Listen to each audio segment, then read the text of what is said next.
हमारे channel SCS Mithila को करें सब्सक्राइब और बेल बटन भी दबा दें, जिससे हर खबर पहुंचे सबसे पहले आपके पास। SCS मिथिला में आपका स्वागत है। मैं हूं तुशाली और सबसे पहले खबरों की जानकारी आप तक। क्वारंटाइन सेंटर के बद इंतजामी पर भड़के मजदूरों ने गुस्से का इजहार किया है। दर्जनों की संख्या में क्वारंटाइन सेंटर से बाहर निकल NH 106 को पिपरा में जाम कर प्रदर्शन किया है। ये मामला पिपरा थाना क्षेत्र के सत्यदेव हाई स्कूल पिपरा बाजार की क्वारंटीन सेंटर का है, जहां क्वारंटीन सेंटर में ठहरे मजदूरों का आरोप है कि सेंटर पे खाना खराब मिलता है, चाय नाश्ते की समुचित व्यवस्था नहीं है, जिससे दिन काटना उनके लिए मुश्किल हो गया है।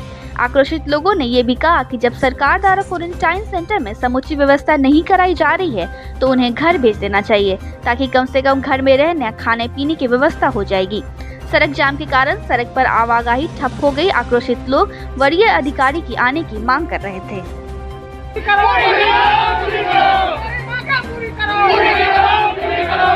ये है सर कि हम लोग बाहर से आए हैं और त्रिवेणीगंज के विज्ञान कॉलेज में सब आदमी रह रहे हैं। कितना आदमी रह रहे हो? 120 आदमी सर। अच्छा, तो तुम लोग क्या मांग है? हमारी लोग का मांग है कि सर खाना जब से आए हैं एक ही टाइम मिल रहा है, ठीक है सर। और वो भी सर दाल है, सिर्फ पानी रहता है सर। सुबह मेन्यू के अनुसार से सुबह में मिल रहा है सर चूड़ा और मुड़ी, जो कि खाने के बाद सर पानी पीते हैं तो खांसी और सर्दी हो जाती है। क्वारंटाइन सेंटर में रखा गया है सर, तो वहाँ पे जो है खाना हम लोग को सही से नहीं मिल रहा है, नहीं सोने के लिए कुछ मिल रहा है, नहीं खाना मिल रहा है, नहीं चाय मिल रहा है, नहीं कुछ नहीं मिल रहा है। हम लोग को कैसे जिएंगे?